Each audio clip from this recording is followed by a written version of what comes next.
Агай азыр ислам динин деги эле азыркы учурдагы адамдар бир маалымат алууну кааласа сыртка баскысы келбейт. Үйдө отуруп алып эле же бир жерде отуруп алып эле интернет аркылуу карагысы келет да. Анан эмне болду десе, ошол маалыматтардын катарында ислам дини тууралуу маалымат алууда дагы ар кандай каражаттар, ошол эле интернет, ошол эле сайттар ар түрдүү. Анан бул каражаттардын баардыгы ар түрдүү маалымат берип атат. Анан сөз ушул жаңы баштоочулар жөнүндө да устаз. Жаңы ислам динин үйрөнүп аткан адамдар кайсы булакка кайрылыш керек? Аябай актуалдуу маселе. Мен исламды жаңы баштаганда өзүм баштагам. Китептерден а кезде билбейм, мен даватчыларды көргөн эмес экенмин. Мен эсимде бир 6 ай намаз окугандан кийин 6 айдай намаз окуп жүрүп мен жума намазын билчү эмесмин. 6 ай намаз окуп, жума намазына жүр десе алгандай намаз. Анан мен ээрчитип барышкан. 6 ай өзүңүз эле дин үйрөнүп өзүм эле. Кабинетим туалеттин жанында болчу. Бекинип барып туалеттен дарат алып, бекинип кайра келип, кечеле ичип жүргөн адам бүгүн намаз окуп атат деген сөзгө уялдымбы, ишилип. Устаз эмне экенин билбей албетте. Анан ошо азыркыдай интернет анда жок. Колго кирген китептердин баарын окуп, аралашып кеткен баардык нерсе мени кирет. Анан кийинчерээк дин жөнүндө сүңгүп тааныша баштаганда кайра нөлдөн баштаган туура келген. Кайра нөлдөн баштаган туура келген. Мен ошондо бир устазга барсам айтты, алдагы челектеги алманын баары чирик. Мен сага азыр жакшы алма салсам, алда чирип калат. Челекти бошотуп кел анан кийин. Барып анан челекти бошотушка туура келди. Эч нерсе билбей келиш элестет.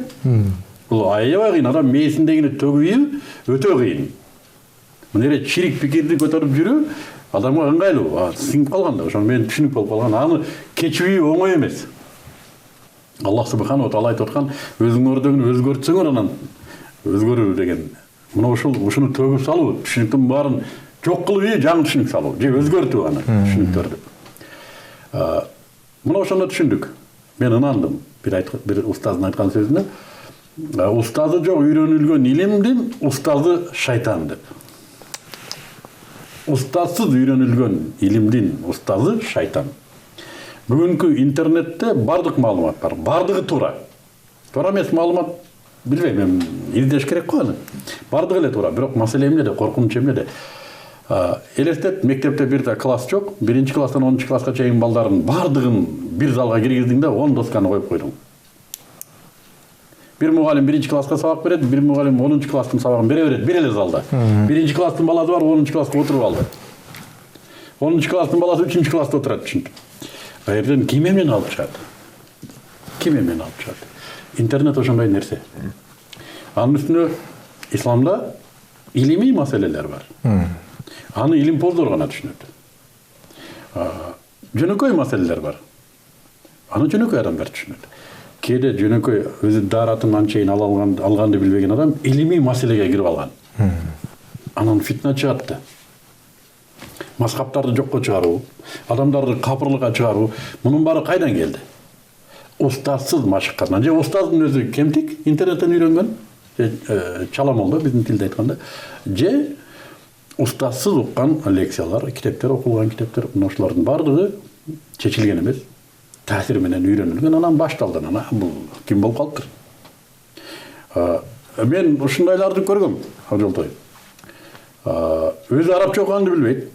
Курандын котормосу менен түшүндүрөт, чоң лекцияларга чыгат, мазхабтарды жокко чыгарган да. Абу Ханифа ким болуп калыптыр деп. Сиз мага бир хадисти арабча айтып бериңиз, анан мен унчукпай калайын дедим.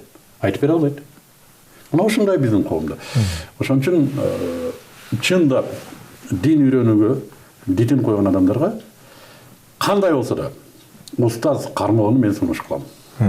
Кандай болбосун устаз кармасын, жок дегенде ошо алиф бтсни устаз менен үйрөнүп, алгачкы түшүнүктөрдү устаз менен үйрөнүп, ал устаз да бирөөдөн алган да. Ал да бирөөдөн алган. Мына ошентип анан барып өзү тиши чыгып, кээ бир нерселерге тиши өтүп калганда анан балким чоңураак устазга өтөт. Устазы жок түшүнүү биз деле коркобуз бир нерсени. Мен азыр аябай корком бир нерсени мындай илүүдө, өзүм алууда. Мен сөзсүз сурайм устаздан.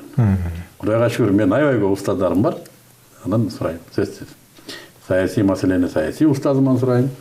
Социалдык маселени социалдык устазыман, шари, фых маселелерди. Кудайга шүгүр жылдыздарыбыз бар. алардан сурайт. Анан ошентип араң өзүбүзгө сиңиребиз. Дагы челекти чиритип албайлы деп коркобуз. Алла разы болсун.